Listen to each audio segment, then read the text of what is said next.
កូនក្មេងដែលមេដាបៃតាមិនបានឲ្យរៀនសូត្រ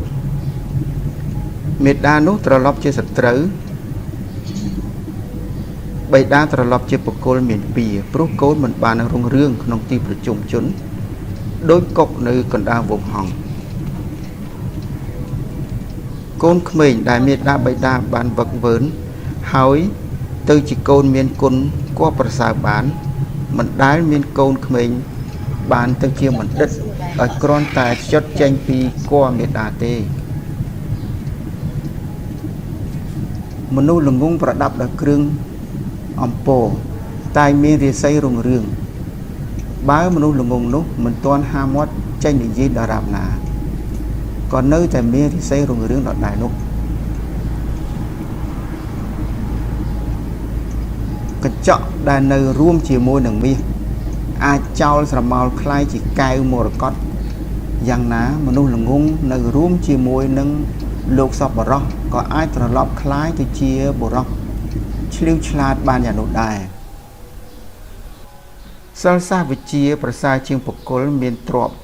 ព្រោះចៅមិនអាចលួចប្លន់បានផងតែងសម្បូរដោយមិត្តភ័ក្តិផងបានសេចក្តីសុខក្នុងโลกនេះនិងโลกខាងមុខផងបុគ្គលមិនក៏បីគិតថាខ្លួនមានបញ្ញាតិចឬលះបង់ការរៀនសូត្រចោលដោយខ្លាចភ្លេចមិនបានចម្រើនតទៅទៀតការខំស្ដាប់និងការខំរៀនបើបុគ្គលបំពេញយូរទៅអាចពេញក្នុងហឫទ័យបានដោយក្អមទឹកទទេបើបុគ្គលយកទៅតម្កល់នៅទីវាលនឹងមិនពេញដោយដំណក់ទឹកដែលធ្លាក់ចុះរាល់ថ្ងៃឬការរៀនសិលវិជ្ជាមួយការស្វែងរកទ្រព្យសម្បត្តិមួយការឡើងទៅកាន់កំពូលភ្នំមួយការសេពកាមមួយបុគ្គលមិនគប្បីខំឲ្យហួសមេត្រាទេគប្បីព្យាយាមតាមកម្លាំងនិងបញ្ញារបស់ខ្លួនព្រោះថាការខំប្រឹងឲ្យហួសមេត្រាជាឧបសគ្គខាងដើមមួយយ៉ាងធំគប្បីធ្វើតាមតម្រា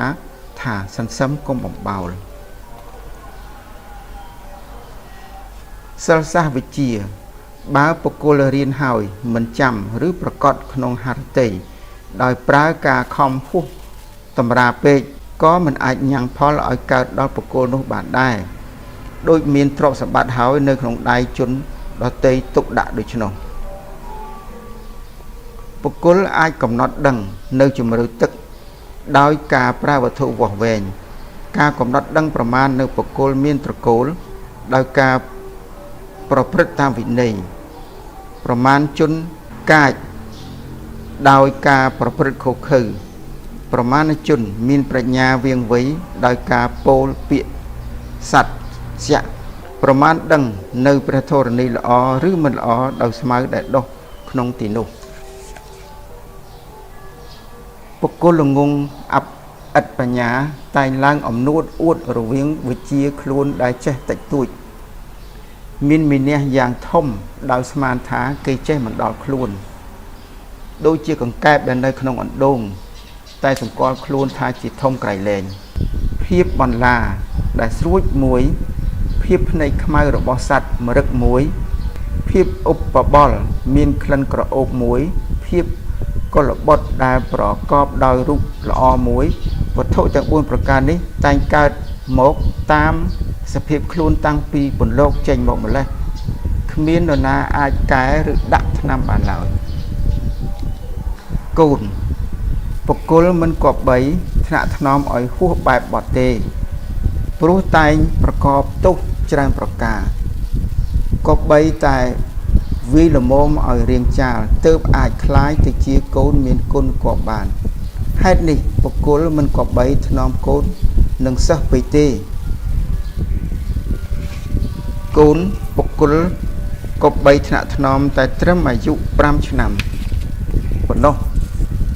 តែដល់ឆ្នាំជាគម្រប់10ហើយគប្បីវាយស្ដីតាមច្បាប់ផ្សេងកូនដែលបុគ្គលធ្វើបែបនេះហើយអ្នកប្រាជ្ញលោកពោលថាកូនជាមិត្តត្រកូលណាប្រកបដោយកូនមានវិជ្ជានិងគុណសម្បត្តិត្រកូលនោះតែងទទួលនៅលៀប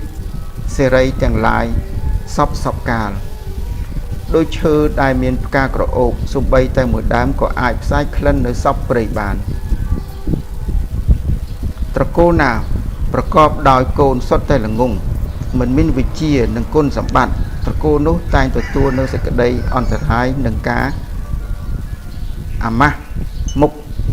ដែលជាទោសកើតពីកូននោះសពកាលដោយព្រឹងឈើជាពូជភ្លើងកាលបើឆាបឆេះហើយរមែងបំផ្លាញព្រៃទាំងអស់បានដែរដោយដុំមាសទោះបីធ្លាក់ទៅក្នុងទីស្មោកគ្រោកក៏គួរ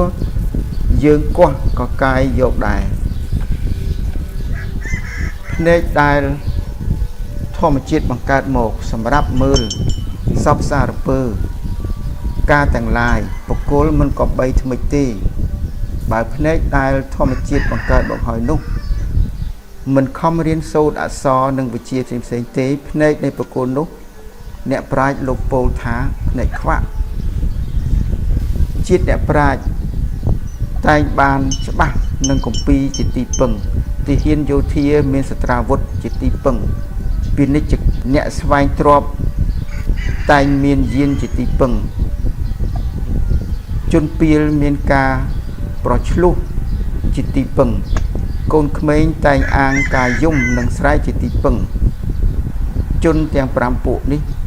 បើវាវត្ថុជាទីពឹងហើយក៏មិនអាចញ៉ាំងផលឲ្យសម្រេចបានដែរ